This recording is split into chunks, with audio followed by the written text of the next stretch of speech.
Bien, no se olviden que este día viernes también hay otro quiz.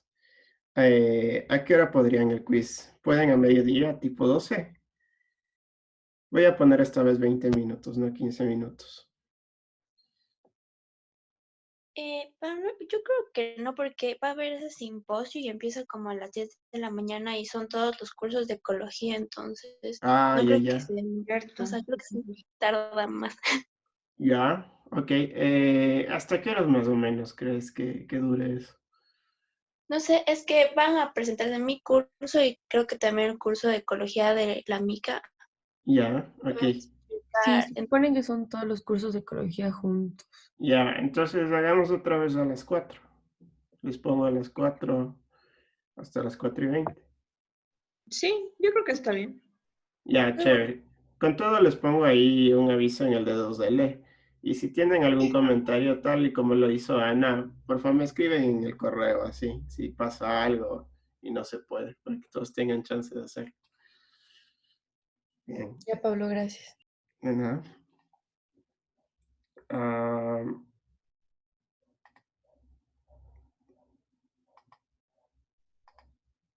ya están viendo mi pantalla, ¿cierto? No. No, Aún no. ¿O no? Ahora, Ahí sí. ya, listo. Bien, estamos ya cerca de acabar todo. Ah, vamos a ver el último tema de equilibrio multifase. Y después ya nos comenzamos a ver lo que es balances de energía con reacción, ¿no? Vamos a ver.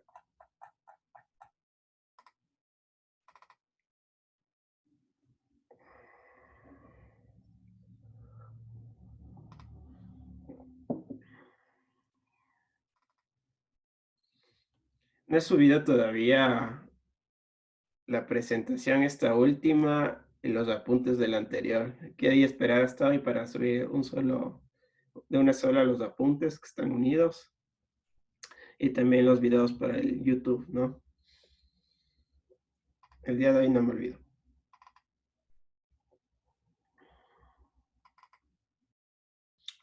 Equilibrio multifase primero. Tenemos que acabar.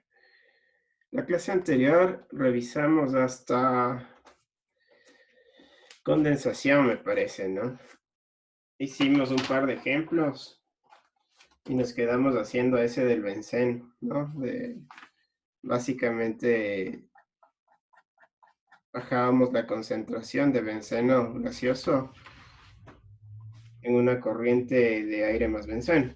Entonces, como lo hacíamos mediante una compresión a temperatura constante, que era una de las maneras en que tú puedes condensar ese gas condensable en un gas no condensable.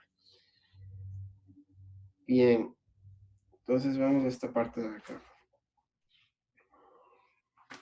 Espérame un momento más. Okay.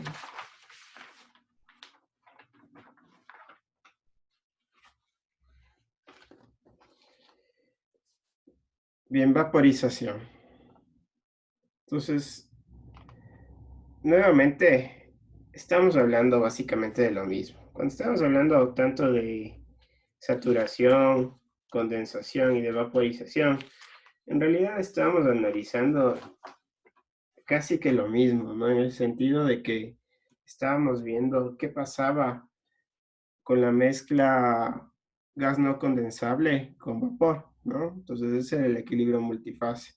Y ese es bastante importante dentro de la industria y sus vidas profesionales, como les había dicho, porque tiene implicaciones justamente tanto meteorológicas, como verán con la María del Carmen, como ciclométricas, como pueden ver después para el diseño industrial, de secado, etcétera, ¿no? Entonces, las implicaciones y las aplicaciones son realmente variadas, ¿no? Entonces, todo esto está unido y está unido mediante lo que nosotros llamamos saturación, ¿no? Que es el equilibrio líquido-vapor. Bien, finalmente la vaporización en equilibrio se puede evaporar un líquido hacia un gas no condensable y elevar la presión parcial del vapor en el gas hasta que la presión de saturación es alcanzada. A ver, este par de situaciones son bastante, de alguna manera son obvias, pero hay ciertas cosas, ciertos detalles que no terminan siendo tan obvios. Voy a copiar esto de acá y lo voy a poner en los apuntes.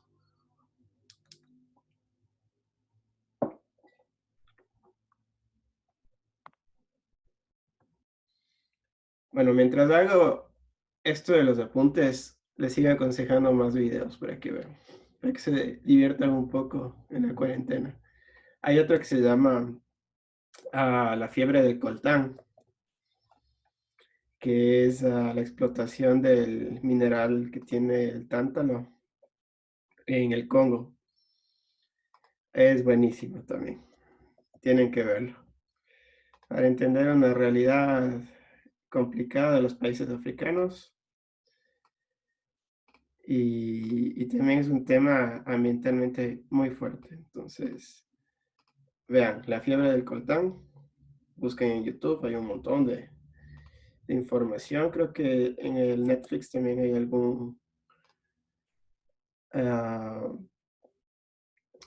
hay algún documental también relacionado y generalmente son muy buenos.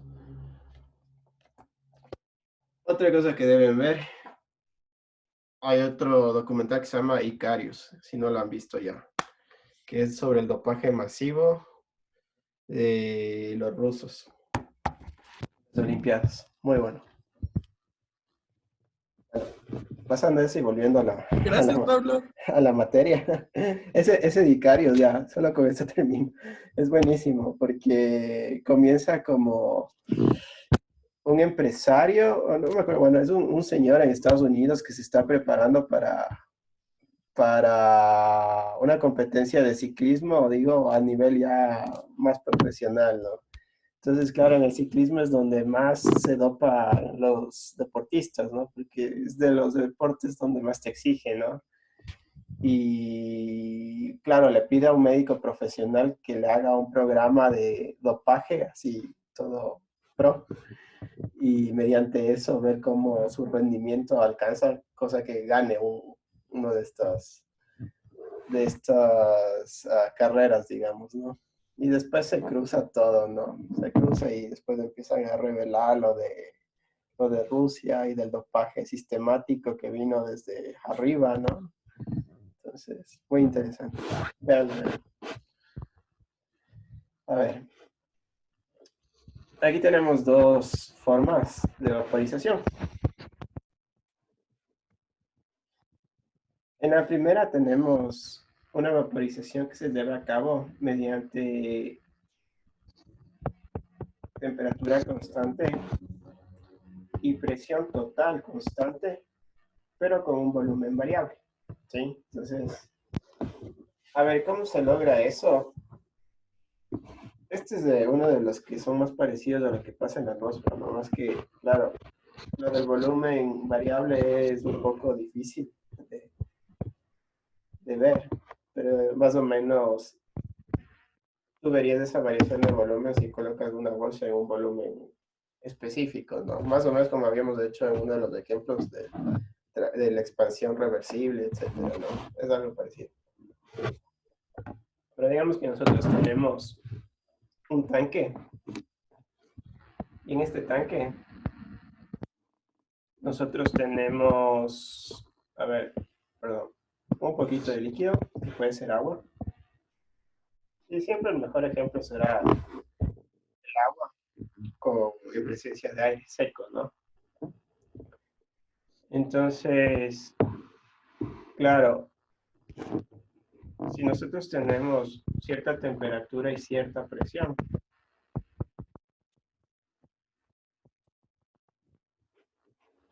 básicamente vamos a tener que esto está aislado. Las paredes de este recipiente están aisladas.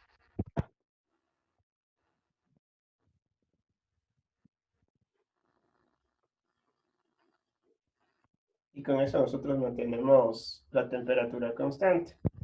Y justamente esta presión también se mantiene constante, pues por efecto de que el volumen es variable. ¿Por qué el volumen es variable? Porque nosotros tenemos una frontera móvil, ¿no? Que en este caso viene a ser el pistón. Entonces, lo que vamos a tener en inicio es que aquí tienes aire seco, pero con el tiempo se va a ir evaporando el líquido, ¿no? Se va a evaporar hasta que la presión parcial del agua en el aire sea igual a la presión de saturación, ¿sí? Hasta ese equilibrio, hasta que se sature la mezcla.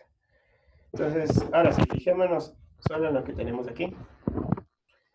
Y básicamente, claro, nosotros tenemos aquí una presión total de 760 milímetros de mercurio. Y esa presión total corresponde a la presión atmosférica a nivel del mar, ¿no? Entonces, imaginemos que en principio teníamos 100% gas y empezó la vaporización de esa fase líquida. Entonces, ¿qué pasa a nivel de mezcla? Tú tienes que mantener la presión, ¿sí? Y para mantener esa presión, o para que se mantenga constante sabiendo que la presión parcial del agua va creciendo, entonces obviamente la presión del aire debe de caer, cosa que no es tan obvia, ¿no? Después, si tú te pones a pensar en la ley de Dalton, es un poco más obvio. Mezcla, ¿no? Más agua, ¿no? Digamos que en saturación. Bueno, no, hasta el agua. Entonces, para que esto se mantenga constante, y tú sabes que desde el tiempo cero hasta el tiempo X, esto va a ir subiendo, siendo el tiempo X el tiempo límite donde se llega a la convergencia, es decir, a la presión de saturación. ¿A qué temperatura? Pues a la temperatura que te haces, ¿no? Si esto va subiendo, para que se mantenga, esto debe ir bajando, ¿no? Entonces, es básicamente lo que está pasando. Muy bien, lo que vamos a ver es que obviamente se va a ir expandiendo, ¿no? Porque va a ir ganando volumen esto. Entonces, esto se va a ir desplazando, ¿no? Bien. Después tenemos un segundo paso. Ya olvidándonos de esta parte de acá.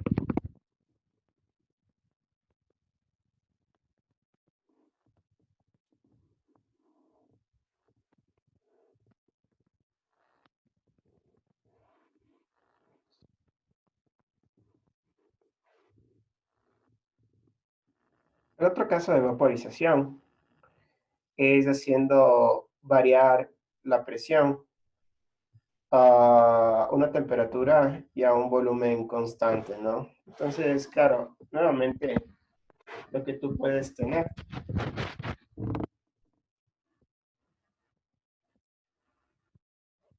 es el tanque lleno de gas, ¿sí? Aquí tienes nuevamente un poco de líquido. Y en principio tú tienes simplemente el aire seco, ¿sí? Entonces, conforme pasa el tiempo, tal y como pasa en tu botella de agua que dejas con un poquito de agua de un día para el otro, solo que esto va a estar aislado. Entonces, en este caso tú tienes temperatura constante y tienes volumen constante. Así que ya no vas a tener una frontera móvil, ¿no? ¿Qué va a pasar con la presión interna si tú pusieras un manómetro? Si tú pusieras un manómetro, tú serías capaz de medir esta presión total. ¿Sí? Ya si tienes aquí el manómetro, ¿no? ¿Qué vas a ver? Que como no hay desplazamiento de esa frontera móvil, está fija, pues la presión interna realmente va a empezar a crecer. Y va a, o sea, ¿y cuál es la referencia? En el tiempo cero, la presión total es igual a la presión del aire. Ustedes ven acá, parte de esto, ¿no? La presión total es igual a la presión de aire. Y cuando ven en el tiempo cero, claro, no hay nada de presión parcial del agua porque se asume de que todavía no hay vaporización.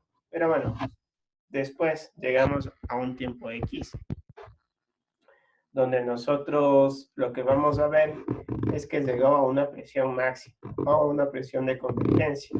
Y esa presión de convergencia no es más que la presión de saturación a esa temperatura correspondiente. ¿Sí? Entonces, nosotros nuevamente aplicamos la ley de Dalton.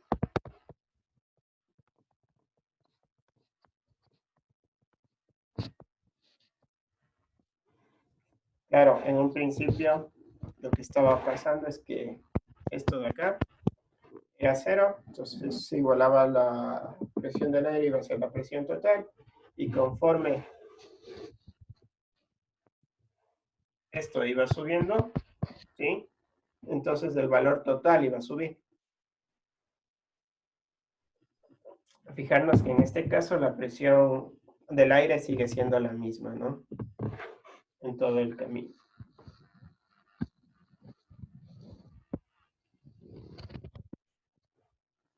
Igual. Bien. Entonces, esos son los casos de vaporización más frecuentes que tenemos dentro de la industria. En ver, creo que tengo acá. Nos vamos a la presentación.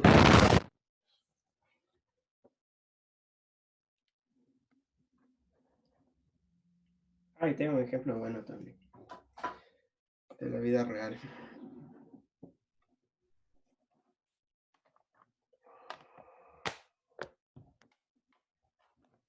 Pero primero hagamos estos ejemplos de acá y después conversamos de esos ejemplos. Bien. Sí, bueno, antes de pasar a esto.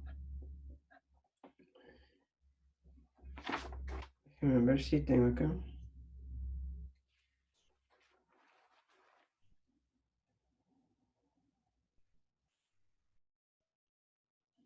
Ya. Ya. Bueno, este último caso de acá. Este que tenemos en la figura. Todo esto está en el capítulo 8 del libro. ¿Qué tenemos? Básicamente tenemos el último caso. No, perdón, tenemos el primer caso, ¿no? Donde tenemos fija tanto la presión como la temperatura y tenemos una variación de volumen en un cilindro que tiene un émbolo móvil, ¿no? O sea, tiene una frontera móvil. Entonces, claro, ¿qué vamos a ver? Pues básicamente la presión se mantiene constante en cada uno de los casos, ¿no? Estos vienen a ser las presiones totales. Y lo que tenemos dentro, en principio en el tiempo cero, era aire seco y tenemos 100% líquido, digamos, ahí, ¿no? Entonces, claro, si tú mides este nivel de líquido desde el tiempo cero hasta el tiempo X, pues obviamente va a ir bajando. Y va a ir bajando en función de las moléculas que se vayan evaporando de líquido hacia fase vapor en el aire. ¿Hasta qué punto? Hasta la saturación, nuevamente, ¿no?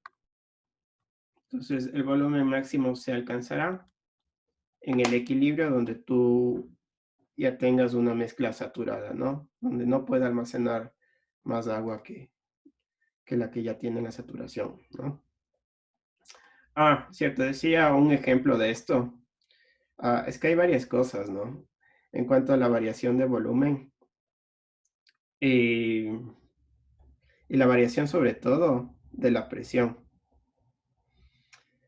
Cuando nosotros tenemos tanques en industria de tratamiento, yo que sé, de agua, residuales, e incluso puede ser de petróleo.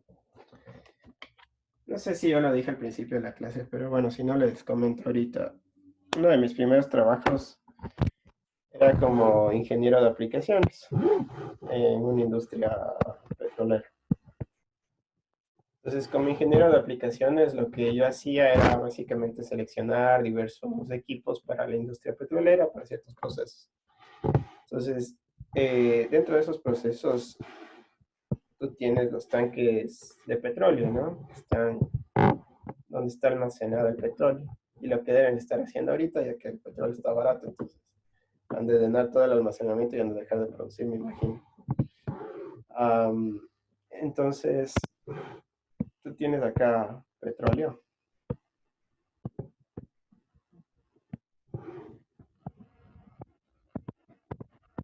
¿qué pasa en el día? Tú sabes que el petróleo es una mezcla de compuestos, ¿sí? Y hay fases que son un poco más volátiles que otras, ¿no? Y otras fases que son más pesadas. Pero digamos que tú tienes un tanque y esos tanques no están aislados, ¿no? Entonces, ¿qué quiere decir eso? Que en un día soleado tú vas a tener vaporización. Y esa vaporización, ¿qué va a producir? A ese volumen constante. Va a hacer que la presión interna, aquí tienes un manómetro, aumente, ¿sí? Entonces, si tú no tienes una PSV, que se llama una Pressure Safety Valve, que es una válvula de seguridad, que es lo que yo seleccionaba, por ejemplo, con los equipos. No, vamos a hacer esta válvula de seguridad. Sigue el mismo principio de que tú tuvieras una válvula arrocera y tienes esa válvula de ribita, ¿no? Entonces, cuando llega a cierta presión, pues desplaza a un vástago, un resorte que tiene ahí y empieza a liberar, ¿no? Entonces, si tú no tuvieras esa válvula, pues pasaría lo que le pasaría a una olla de arroz, ¿no? Si no tuviera esa válvula, es decir, estallaría. Pero ¿qué pasa en la noche?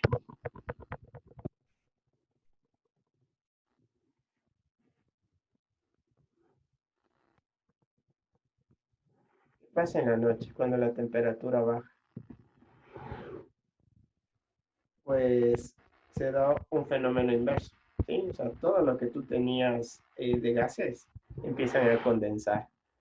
Y esa condensación a ese volumen constante produce que las presiones parciales de esos gases que estaban en forma, digamos, gaseosa, ¿no? Como estaba explicando, empiecen a condensar y empiecen a bajar. Entonces, lo que tú vas a ver es una caída de las presiones parciales de esas sustancias volátiles y lo que se induce a una presión negativa aquí.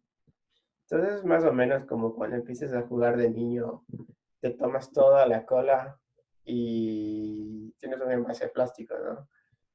Y claro, cuando te acabas todo, empiezas a inducir un vacío y ¿qué empieza a pasar con esa botella? Pues empieza a chupar. Pues lo mismo pasa acá. Entonces, hubo casos en que tú veías que amanecían los tanques, ¿no? Que son de una capacidad enorme, amanecían hechos pedazos, tal y como son las botellas de plástico, ¿no? Imagínate Qué si denso. eso es...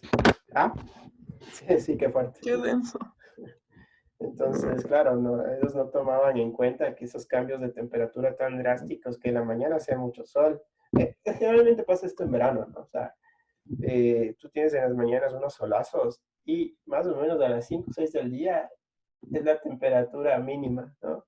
¿Y por qué es la temperatura mínima de todo el día? A eso lo ven como día del Carmen, ¿no? Pero eso se llama, en días de verano hay menor albedo, ¿no?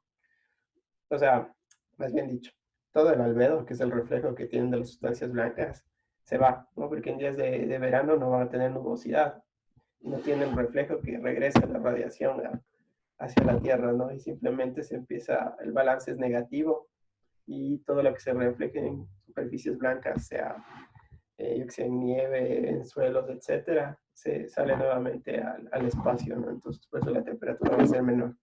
Y esas son las mañanas de verano, son sumamente frías, ¿no?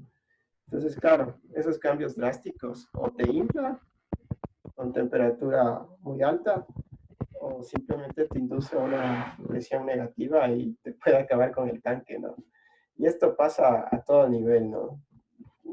Ponle que tienes ahí un tanque de tratamiento de lodos, donde los lodos también tendrán sustancias volátiles, e incluso el agua si tienes alguna sustancia volátil por ahí, algún contaminante, puede pasarle, entonces hay que No, tomar pues en cuenta. ¿sí has visto esos videos de tanques o vagones que se aplastan? Pero son unos tanques inmensos. Sí. Porque las personas es como que les lavan a los tanques, o creo que es como vapor y luego baja la temperatura y eso se comprime, pero todo en un tanque inmenso. Sí, sí, es más o menos lo mismo, ¿no? De hecho, ponte que tú tienes acá abajo la descarga, ¿no? Entonces, claro, esa descarga es más o menos como que tú pusieras tu boca en la botella nuevamente y empezaras a absorber, ¿no? Ese volumen que tú tienes almacenado.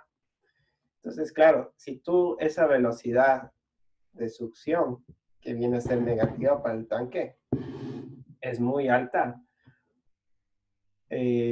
básicamente lo que tú vas a hacer es lo mismo, o sea, le vas a deformar al tanque, ¿no? Entonces debe haber otro tipo de válvula, además de la pressure safety valve, que es justamente para expansiones, pero que sea en el sentido inverso. Entonces hay las válvulas de venteo. Entonces tú vas a ver que en esos tanques existen un montón de dispositivos periféricos que justamente lo que hacen es regular la presión, ¿no?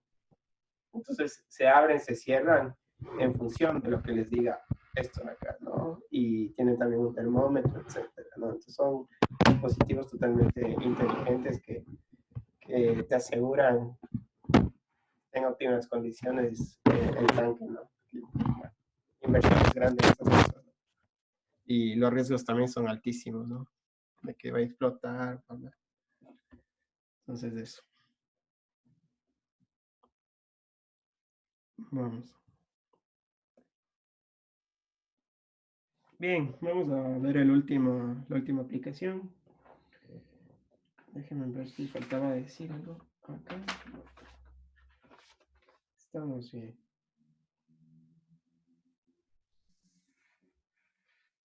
A ver, si añadimos suficiente líquido en un determinado volumen de gas seco a 15 grados centígrados y 754 milímetros de mercurio, si la temperatura y el volumen se mantienen constantes durante la vaporización, ¿cuál será la presión final del sistema? Pues olvidándonos de esto, ¿no? Voy a poner acá el ejercicio. Es un ejercicio un poquito así, pregunta abierta para responderlo en dos pasos.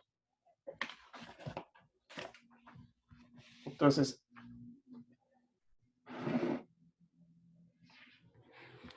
yo decía,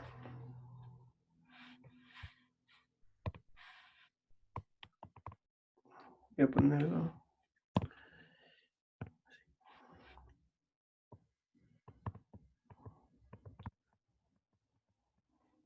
Si añadimos suficiente líquido, suficiente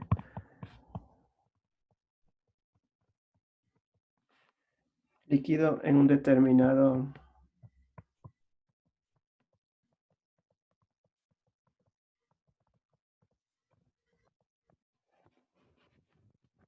volumen de gas seco,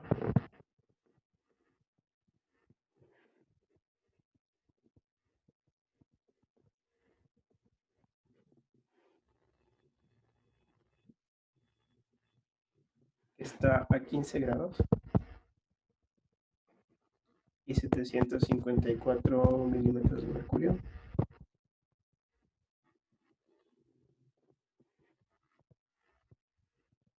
Si la temperatura y el volumen se mantienen constantes,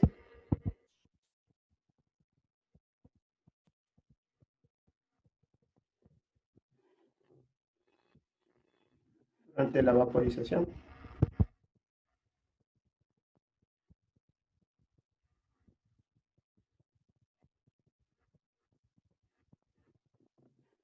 será la presión final del sistema.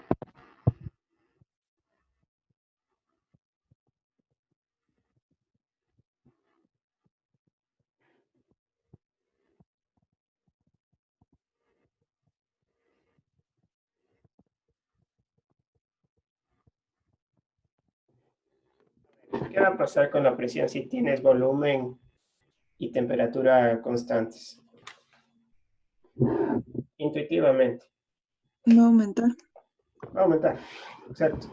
O sea, no creo que hay que hacer mucho más análisis que eso. A ver, si tú tienes 754, ¿no? Que viene a ser tu presión inicial o en el tiempo cero. Voy a poner con rojo. Digamos que tú tienes aquí tiempo cero, tiempo X. condiciones se mantienen constantes, pues tú tienes una temperatura de 15 grados durante todo el proceso de vaporización. Y el volumen, sabes que es constante, no sé cuánto será, me da igual. ¿Qué pasa? Tú tienes aquí que es la presión, aplicando la ecuación de Dalton. La presión total es igual a la presión del aire. Y después, nosotros aquí en el medio teníamos agua líquida. Y nosotros vamos a vaporizar, ¿no? Entonces, claro, lo que tú vas a tener aquí es un incremento de la presión parcial del agua. ¿Hasta qué punto?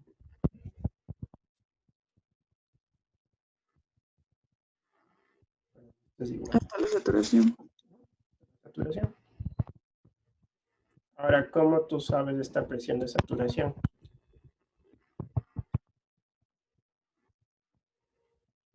Pues vas a las tablas, como es un proceso isotérmico, vas a las tablas y ves cuál es la presión de saturación del agua a 15 grados. Y eso te da una presión de saturación de 12.8 milímetros de mercurio.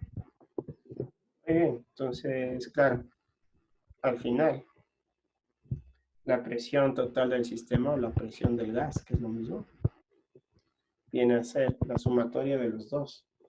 Es decir, 754, porque esa presión no le pasa nada, más tu presión de saturación, que viene a ser la presión máxima de convergencia cuando se satura la mezcla.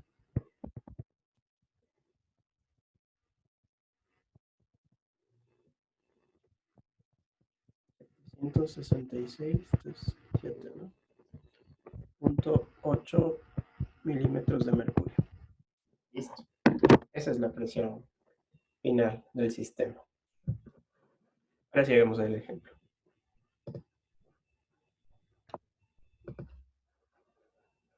Voy a copiar nuevamente esto acá.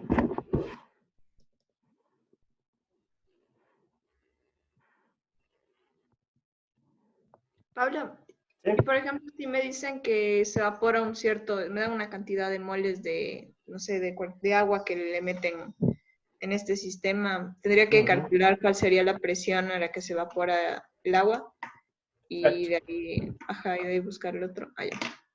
Necesitarías, a ver, déjame ver, tienes presión, número de moles y si te dan, ¿no? La cantidad de agua que se evapora. La temperatura es constante y deberías saber podrías saber el volumen, ¿no? O sí, podrías saber el volumen de todo eso, ¿no? Entonces, claro, deberías utilizar la ecuación de los gases ideales, ¿no? Y ver la cantidad de número de moles que se está evaporando, que también podrías calcularlo si te dan el resto de condiciones. Pero sí, siempre se utiliza eso así, básicamente. De hecho, creo que en uno de estos calculamos algo así. Sí, en este ejercicio. Vamos.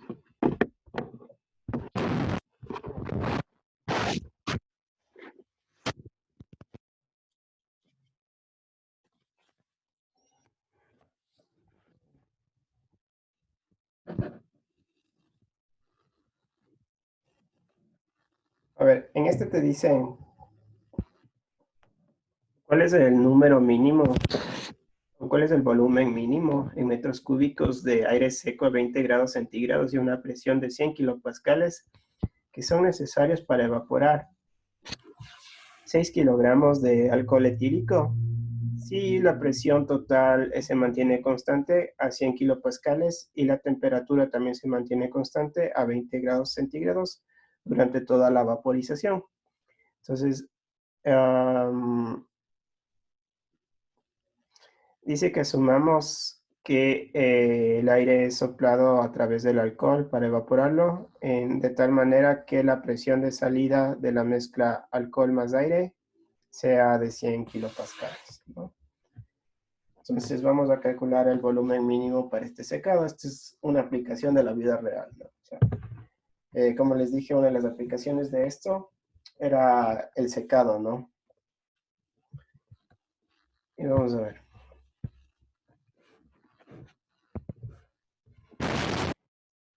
Entonces, a nosotros nos están pidiendo volumen de aire seco, ¿no? En metros cúbicos, ¿no? Esto es metros cúbicos. Y para eso, a nosotros nos están diciendo las condiciones a las cuales se lleva a cabo todo el proceso de secado. Se mantiene constante esta temperatura de 20 grados centígrados y la presión también se mantiene constante, que viene a ser de 100 kilopascales, ¿no? ¿Qué es lo que va a variar? En sí, los volúmenes, ¿sí? Eso es lo que va a variar. Entonces, a ver, vamos a ver. Nosotros tenemos 6 kilogramos que se va a tratar de evaporar de alcohol etílico. Entonces vamos a evaporar.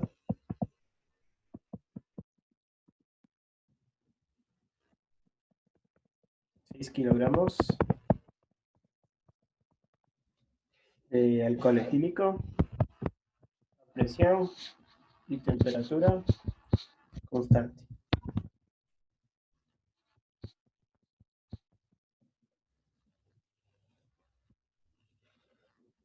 Tenemos la presión parcial de alcohol etílico a 20 grados centígrados. Es tal y como sabemos hacer con el agua líquida o en el estado saturado. Tenemos que ir a tablas y ver eso, ¿no? Entonces ahora todo está en internet. Entonces se puede ver que 5.93 kilopascales la presión de saturación del alcohol etílico a esas condiciones de 20 grados. ¿Qué más sabemos? Sabemos que la presión del aire es igual por ley de Dalton, ¿no? Pues la diferencia entre la total en mi sistema menos la presión parcial de mi alcohol etílico en la saturación, ¿no? Esto va a ser igual a 100 kilopascales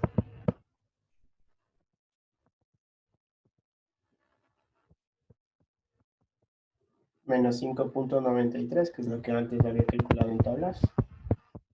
Esto te da 94.07 kilopascales. Entonces, es más o menos lo que estaba pasando aquí, ¿no?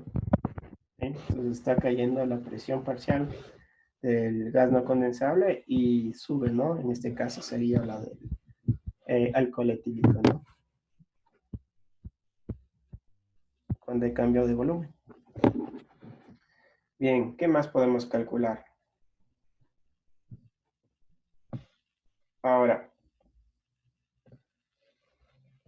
nosotros sabemos que Los 6 kilos. moles. Exactamente. Perfecto. Eso mismo. Entonces, para saber el número de moles que tenemos en la saturación, primero pasamos todo el contenido a moles a través del peso molecular.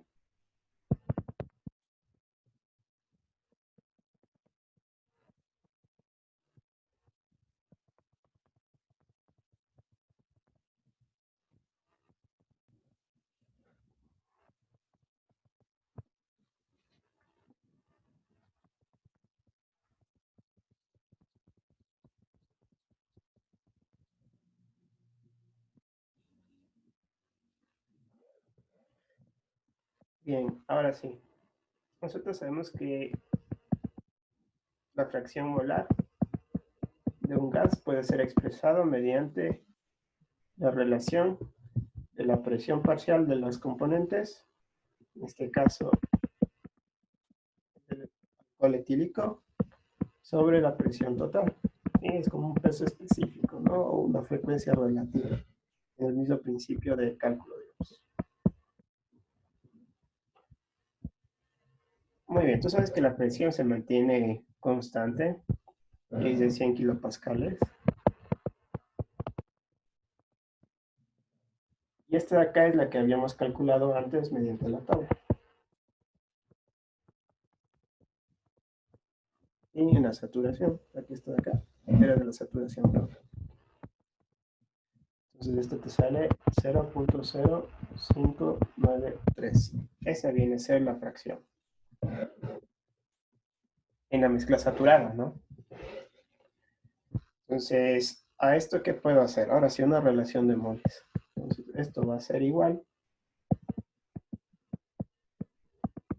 Este es igual a esto, ¿no? Simplemente no perderlos.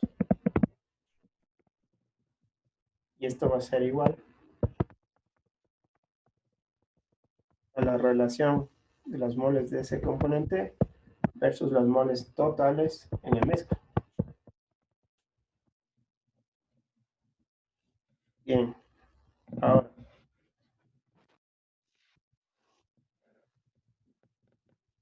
yo de esto puedo despejar y sé las moles totales que tengo en la mezcla.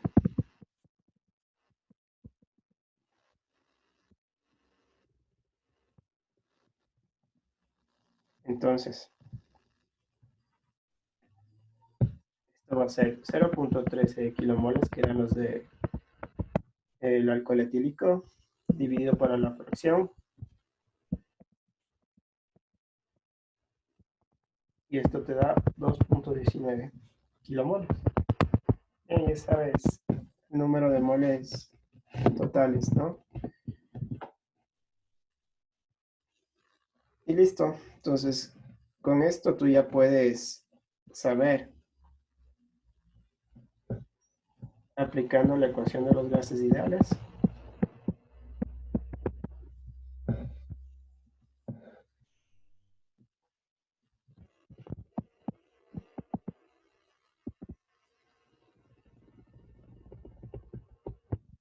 cuando tú tienes mezcla de agua y aire a condiciones atmosféricas, la aproximación de gases ideales es bastante buena, pese a que estás cerca de la saturación, es bastante buena, ¿no? Entonces, es buena idea aplicar siempre estas ecuaciones que son Pablo, más simples. ¿Sí? pero no estábamos buscando solo los moles de aire seco, no de la mezcla. Sí, sí, ya te explico. A ver, déjame calcular esto de acá. Sí, es verdad, Ya. pero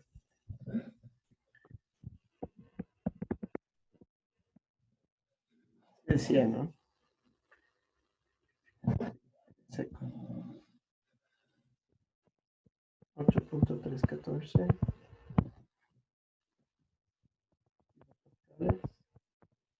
metro cúbico.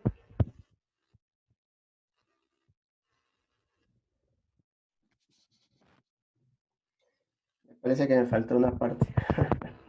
Ahorita que me doy ¿De dónde cuenta. salió ese 2.606, perdón? 2.06. Kilogramos. Déjame ver. O sea, es que son moles, no entiendo. Me perdí cuando empezaste a sacar el Ah, ya, volumen. ya, ok.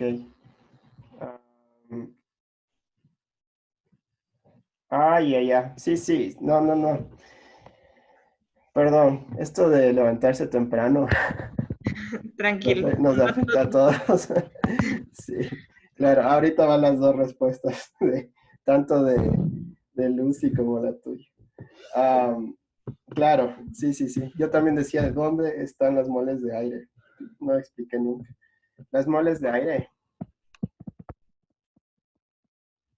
es igual a las totales, menos, obviamente, las de alcohol etílico. Ok, ahora sí va a hacer sentido. Las de alcohol etílico estaban aquí, ¿no? Y las totales son estas de acá. Este es 219.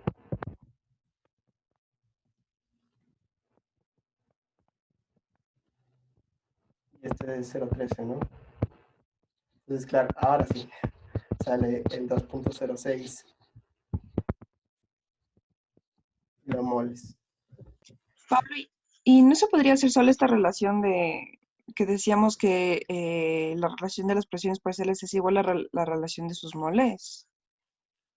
Sí, también se puede hacer de las dos maneras. O sea, tú dices relacionando la presión del aire sobre la presión total es igual a la fracción molar del aire.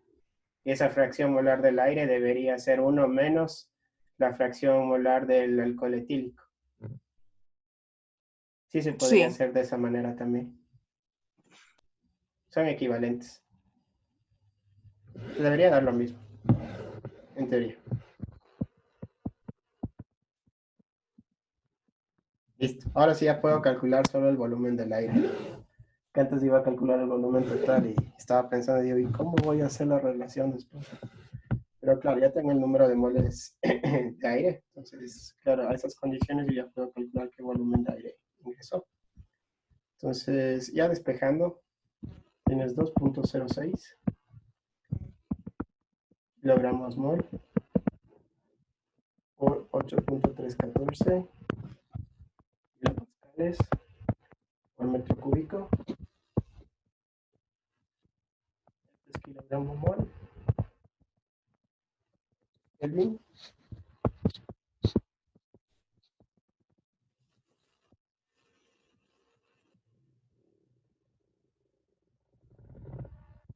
$293 Kelvin los 20 grados centígrados, ¿no? Y la presión a la que estamos. Entonces, el volumen de aire seco viene a ser 50.2 metros cúbicos. Esa es la respuesta. ¿Está comprendido? ¿Se entendió el ejercicio? Sí. Es la misma metodología, pero de hecho, como decía Lucy, también se puede hacer, ¿no? O sea, debe dar lo mismo. Pablo, Son o sea, varios. el ¿Sí? ejemplo que yo te estaba dando antes Ah, era ya, como que perdón. ir lo mismo pero al revés, o sea, empezar por las moles e irse por las presiones. Ah, Y sí. Sí, sí, sí. Claro, es que hay varias maneras que se puede hacer eso. Ajá. Sí, pero a la final te da lo mismo, ¿no? Te da lo mismo, el mismo resultado. Porque utilizas las mismas relaciones, el mismo principio. Ajá, pues está bien. ya. Bien, hasta ahí vaporización. Estoy acordándome si algo más tenía que decir desde vaporización. Creo que no, creo que era eso en concreto. Bien, vamos ya al tema final, que viene a ser los balances de energía con reacción.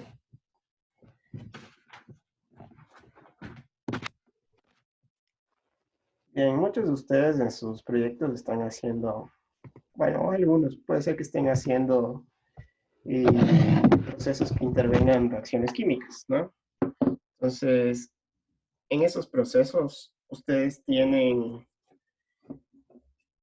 que se libera calor o se absorbe calor, dependiendo del caso, en esas reacciones químicas para que se lleven a cabo, ¿no? Entonces, a veces es necesario o remover o insertar calor para que se lleven a cabo esas reacciones químicas, ¿no? Y de eso se trata justamente el tema que vamos a ver a continuación. Muy bien. Esperen, voy a poner esto acá. Entonces, para calcular el cambio de la energía en un sistema debido a reacciones químicas, se introduce el concepto de calor estándar, también conocido como entropía de formación. ¿Qué es un calor de formación? Un calor de formación es el cambio entálpico asociado con la formación de una mol de un compuesto a partir de sus elementos constituyentes a condiciones estándares. A ver, notar varias cosas. Este concepto es súper importante entenderlo porque a partir de los calores de formación se calcula el resto de cosas que vienen a ser los calores de reacción. Entonces, aquí hay algunas cosas, ¿no?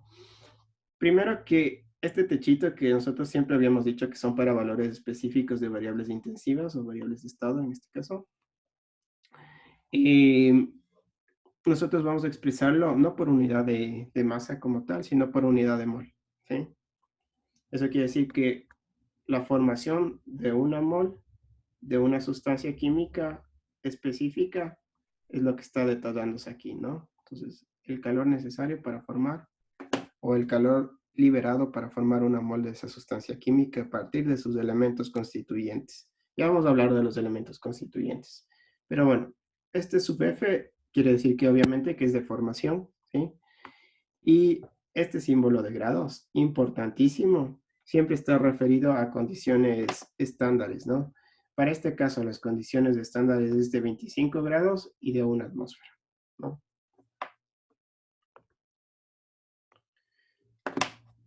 Bien, a ver, estos valores de aquí, claro, primero que están siempre referidos los calores de formación, pero no me importa mucho la referencia porque siempre están referidos a unas mismas condiciones y a mí solo me interesa saber los saltos de entalpía, ¿no? No me interesa saber situaciones puntuales, sino los saltos. Entonces, los valores de las tablas que siempre están referidos a un mismo valor, está perfecto utilizarlos, ¿no? Al final del libro, en el apéndice D, ustedes van a encontrar los valores de las entalpías de formación, ¿sí? Entonces voy a hacer aquí un zoom in para que ustedes puedan ver. Aquí tienen, ¿no? Estas son las entalpías de formación referidas a condiciones estándares, ¿no? Y después, claro, puede surgir la pregunta, ok, pero nosotros no siempre trabajamos a temperaturas o a condiciones estándares, es decir, a temperatura de 25 y presión de 1 2. Pues ya que estemos trabajando en procesos donde varíe eso, ¿no? ¿Qué se hace en ese caso? Pues vamos a ver una metodología que es justamente para corregir tanto las condiciones como también en términos de conversión, eh, ver, ¿no? O sea, cómo se modifican estos calores que tú obtendrías si la conversión de reactivos en productos no es igual a 1, lo cual generalmente pasa, ¿no? ¿Qué son estos de acá? Son los calores de combustión, ¿sí? Es justamente esa oxidación cuando tú ingresas al sistema una energía de activación en presencia de oxígeno, se produce CO2 más agua, ¿no? Esa es una propiedad para los combustibles como tal. Pero que también se puede ser calculado a partir de las entalpías de formación, ¿sí? Fijarse otra cosa. Fijarse que siempre las entalpías de formación, tú vas a poner entre paréntesis en qué estado te encuentras, ¿sí? Eso es súper importante porque la entalpía de formación de una sustancia pura en sus distintos estados puede ser distinta, ¿sí? Entonces, hay que especificar eso. Algo más decía acá importante. Decía que la entalpía de formación es el cambio entálpico asociado con la formación de una mol de un compuesto a partir de sus elementos constituyentes a condiciones de estándares. ¿Qué quiere decir sus elementos constituyentes? Quiere decir la forma química más estable y más elemental de cada uno de los componentes químicos o de los elementos químicos que lo componen, ¿sí? O sea, puede ser, yo que sé, carbono, puede ser nitrógeno, pero ¿en qué forma está el nitrógeno en la naturaleza? En forma de N2. El hidrógeno igual no va a estar monomolecular, sino está en forma de dos átomos, ¿no? Entonces, las entalpías de formación de elementos en su forma más estable es igual a cero siempre, ¿sí? ¿Cómo se calculan las entalpías de formación? Pues existen dos maneras de calcular las entalpías de formación. Existe una manera empírica y existe una manera, digamos, de verla en tablas, ¿no? A través de los datos empíricos, ¿no? Entonces, claro, nosotros vamos a utilizar la segunda manera, que es verla en tablas, pero existe una metodología que es bastante que nos ayuda bastante cuando nosotros no encontramos incluso en tablas, ¿no? A ver, aquí tenemos, por ejemplo, el cálculo de el calor de formación del CO2, ¿sí? En estado gaseoso. Entonces, ¿desde qué partimos? Desde carbón en estado sólido, después oxidamos con oxígeno y producimos el CO2 gaseoso, ¿no? Entonces el proceso se lleva a cabo, como ustedes ven, a condiciones estándares, ¿sí? A 25 grados, una atmósfera, todo el proceso. Y para que el proceso en sí se produzca o se mantenga de manera isotérmica a 25 grados, pues debe ser removido obviamente ese calor, si no se va a calentar todo y la temperatura va a subir. Muy bien. Entonces, A ver, vamos a copiar esto de acá.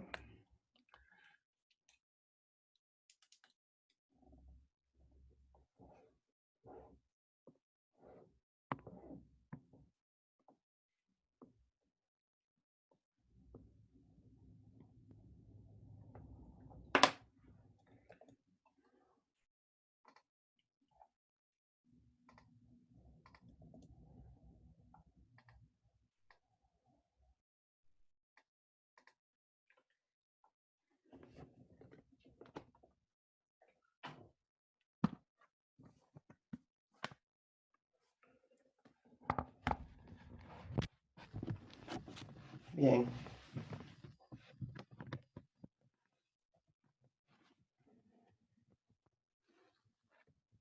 ¿Cuál es el balance de energía para un sistema sin acumulación, un sistema abierto?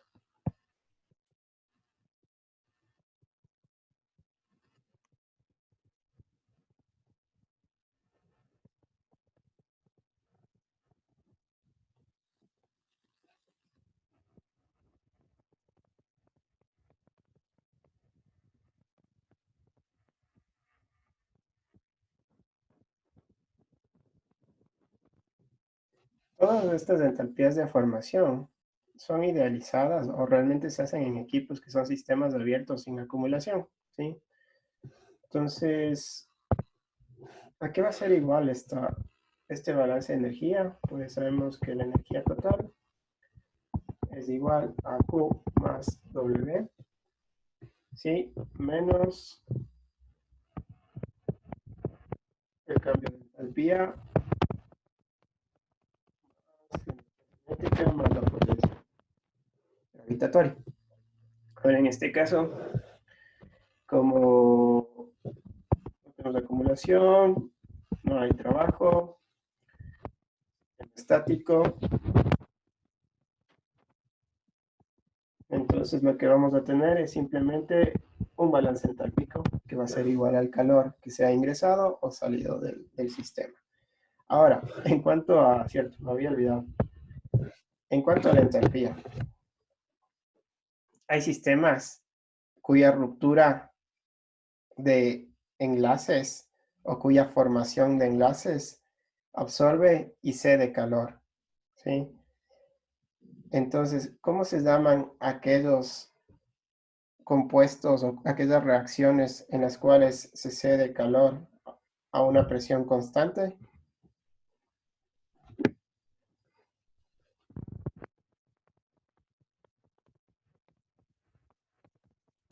Decías que cedían calor, ¿no? Sí, Exotérmicas. Ah, ahí están, justo. así es. No Absorben, había leído. Ajá. son endotérmicas. Sí, básicamente, ¿no? Entonces, claro, volviendo al proceso que teníamos aquí, este es el cálculo del calor de formación del dióxido de carbono. ¿Cómo tú calculas esto? Entonces, claro, empíricamente han hecho este experimento donde tú tienes carbono en forma sólida, seguramente en forma de grafito, forma más estable, ah, y después tienes una oxidación con oxígeno para producir en sí el CO2 gaseoso. Voy a ponerlo acá.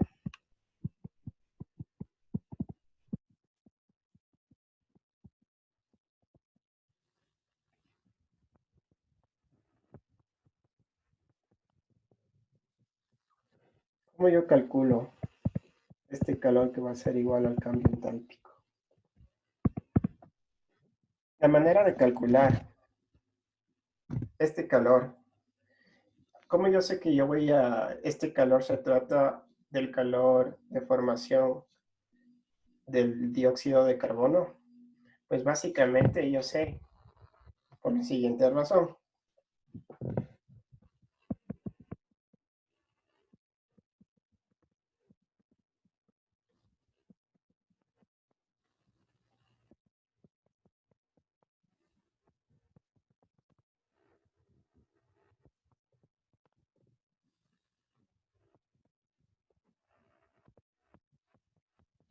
Esto creo que vieron en parte en Química 1. No sé si estoy bien. Al menos yo recibí en Química 1 un poco, creo. la ley de Hess y todo.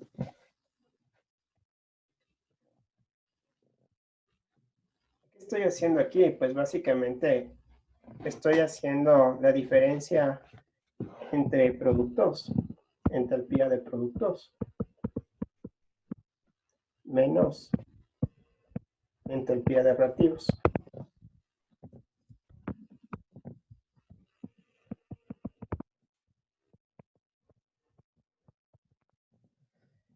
¿Y qué son estos coeficientes de acá? Pues Los básicamente coeficientes es los coeficientes estequiométricos que tú tienes aquí, ¿no? Ahora, nosotros habíamos dicho que para elementos o las formas más estables y más básicas de las especies químicas, esa entalpía de formación debe ser igual a cero, ¿sí? Entonces, eso quiere decir que esto, como es carbono, y esto es oxígeno, entonces va a ser cero, ¿sí? Entonces, ¿cómo tú puedes medir la entalpía de formación en este caso?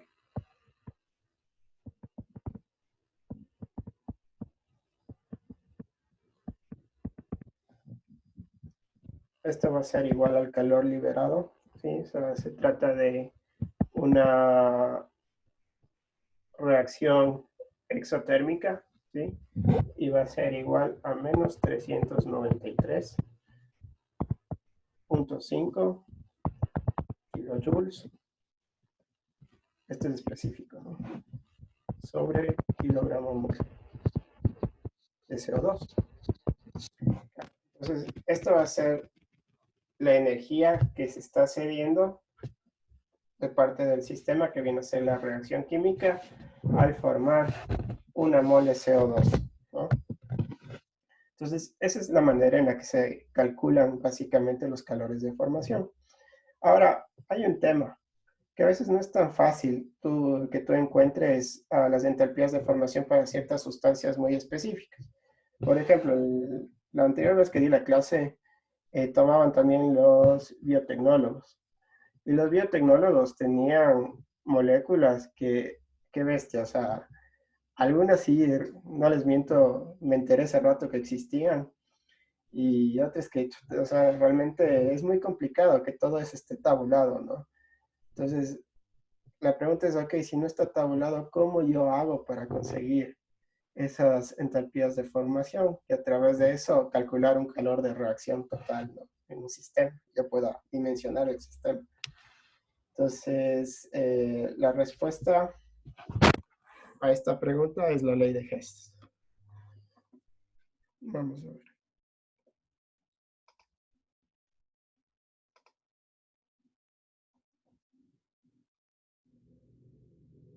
¿Qué es la ley de Hess?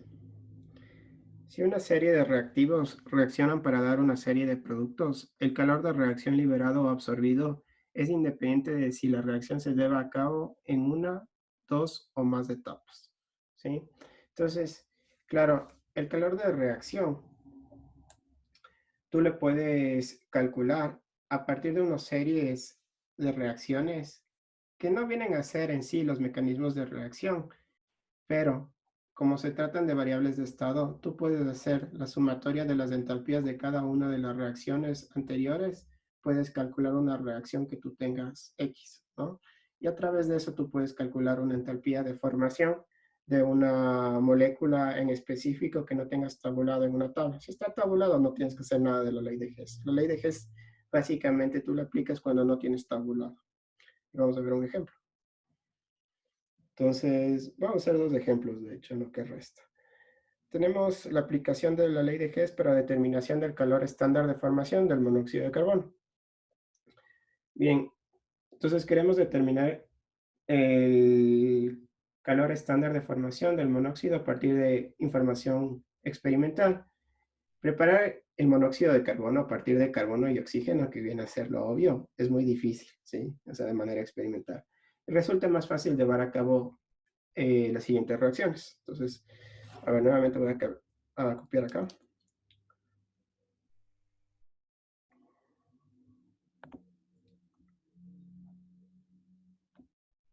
Yo voy a copiar esto también.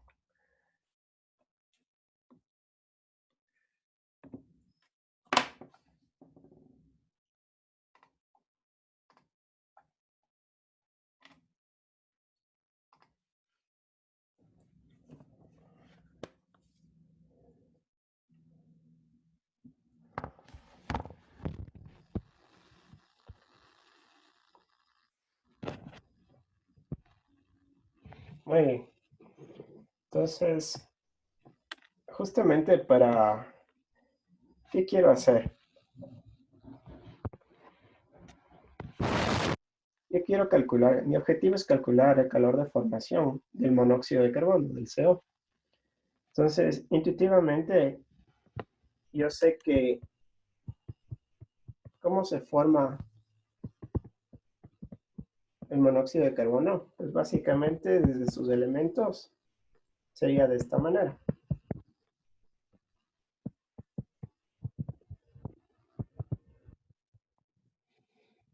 Muy bien. Pero de esa manera yo no sé, primero que es inviable hacerlo técnicamente, porque esa reacción es súper complicada que se dé de manera experimental. Pero la ley de Hess decía que si tu reacción total puede ser expresada por una serie de reacciones, en cuyo caso sí sepas las entalpías de reacción, entonces la sumatoria de cada una de esas entalpías que conforman esta reacción general viene a ser la entalpía correspondiente a la total. ¿Sí? Entonces podemos hacer uso de eso y vamos a expresar esta reacción en la suma de dos reacciones. Entonces la primera reacción que han planteado, que sí se puede hacer, es la siguiente. Tú tienes carbono, tienes oxígeno en forma de gas y produces CO2. Esta es la forma más probable que se dé tu experimento, en cuyo caso se ha determinado calor liberado, por eso es negativo, es 393.51 kilojoules sobre mol de CO2, ¿no? Esto podríamos llamarlo, yo qué sé, delta H1. Muy bien. Vamos a la segunda reacción. Este es el QA, para ponerlo. Este va a ser delta H. Para poner la misma notación de la que está acá arriba. Hemos hecho este de acá, ¿no? Vamos a la segunda, que es la de acá. Entonces, en la segunda plantean que se hace otro experimento en condiciones estándares y básicamente tenemos monóxido en estado gaseoso y le oxidamos con oxígeno, obviamente.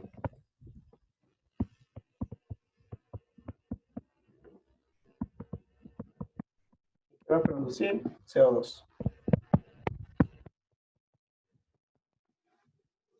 En esto yo también sé mi calor.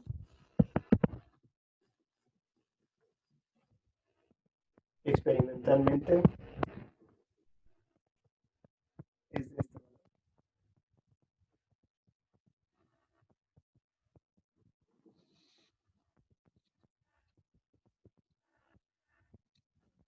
Este va a ser la entalpía, ¿no? También es exotérmica. Ahora, el tema es utilizar estas dos reacciones químicas para llegar a la tercera, es decir, para llegar a esto de acá. ¿Cómo yo puedo hacer eso? Invirtiendo la segunda ecuación y luego restándola de la primera. Uh-huh. Uh-huh. Entonces lo que voy a hacer, y lo que Debbie dijo, esta segunda de acá, voy a invertir.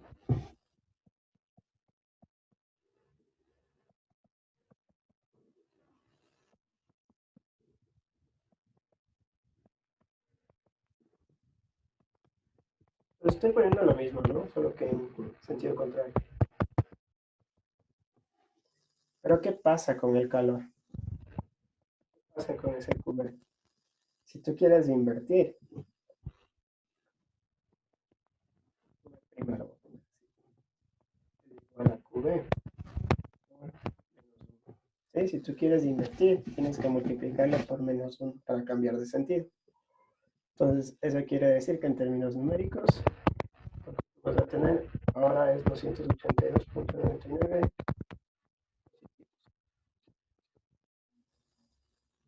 Muy bien. Entonces, ¿qué pasa si yo invierto como tal? Vamos a ir tachando. Fijémonos en la primera y en la tercera que hemos formado ahorita, ¿no? Y vemos, esto se anula.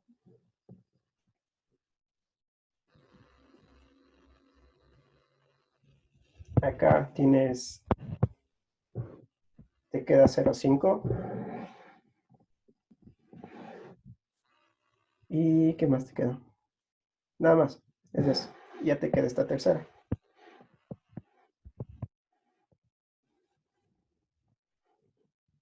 ¿Qué he hecho?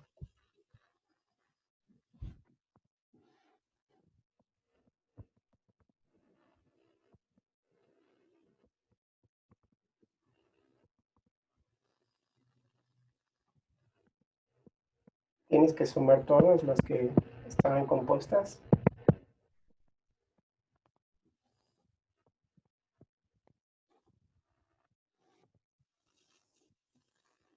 $282.99.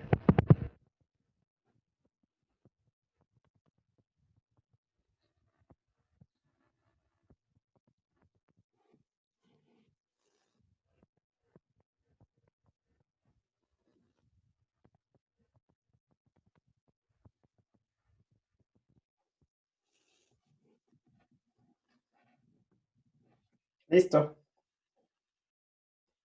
Ya tengo. Ahora, claro, esto vendría a ser, en realidad, es el calor de reacción de esto de acá. Pero ese calor de reacción, si tú te fijas, realmente es el calor de formación del monóxido de carbono. ¿Por qué? Porque un calor de reacción es la diferencia de los calores de formación entre los productos y los reactivos, multiplicados cada uno por sus coeficientes estequiométricos. Pero en este caso de acá, ¿sí? Tú tienes ya elementos, por lo tanto, los elementos tienen calores de formación igual a cero. Entonces, de esta reacción, el calor de reacción vendría a ser igual al calor de formación del monóxido de carbono. ¿Sí? Entonces, con eso tú ya pudiste calcular el calor de formación a partir de la ley de Hess, ¿no? Sumando cada uno de ecuaciones o de reacciones preliminares, ¿no? ¿Entendieron?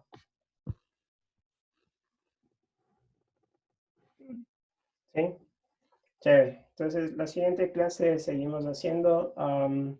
Voy a poner una serie de ejercicios sugeridos, ¿sí? Para que los vayan haciendo. No tienen que presentarlos, ¿no? Simplemente les digo, algo así podría ir en el examen, ¿no? Entonces, el tercer examen parcial, como yo les dije al principio de la clase, yo no tomo examen final. O sea, no es que voy a tomar acumulativo.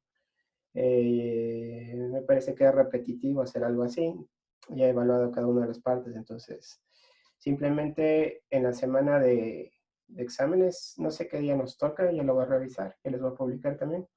Tomaré el tercer parcial. Tercer parcial va desde equilibrio multifase que hemos estado viendo y sumado con las energías, perdón, con los balances de energía con reacción. En sí la materia es más corta, obviamente, entonces hay que aprovechar eso, ¿no? Y bueno, eso chicos, muchas gracias por todo. El día viernes tendrán el quiz de 4 a 4:20. Listo, Pablo, gracias.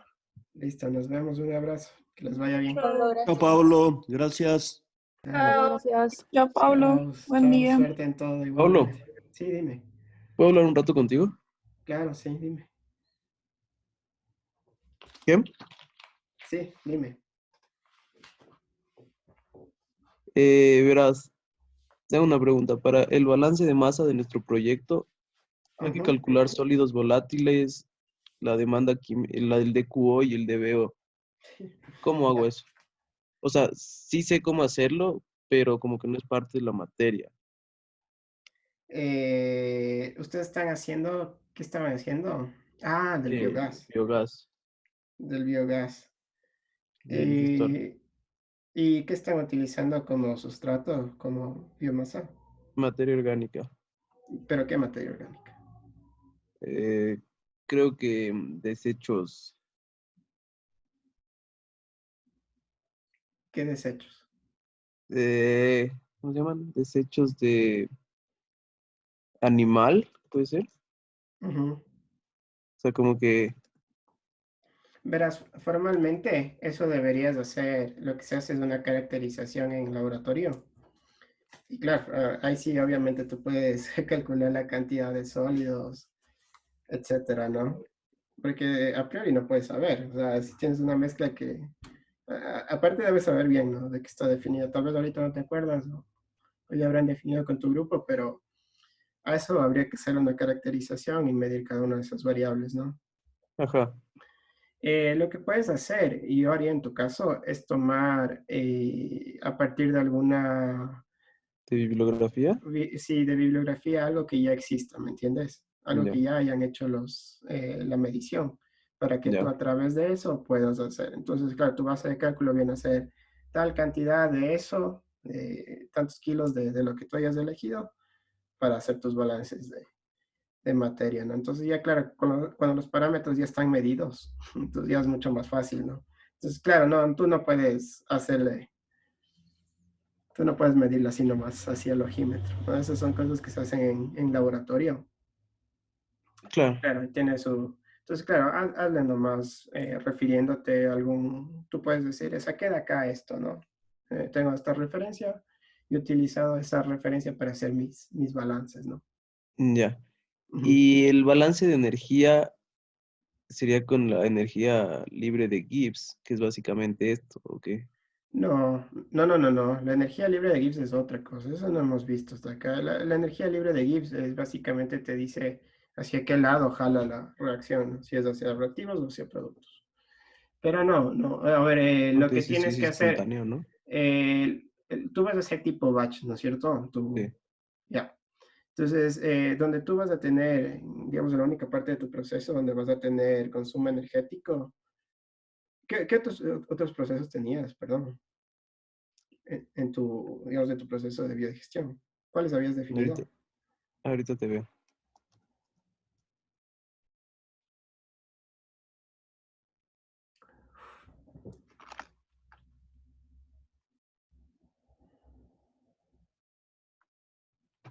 De filtración Ujú. homogeneizado, ¿Ya? Perdón, o ese no sea, te escuché. homogenización y Ya, ok. un pretratamiento. Pre- Pretratamiento, Ya. Claro, o sea, el balance de energía, después tienes ya la biodigestión, ¿cierto? sí. Y después de la biodigestión tienes algo más.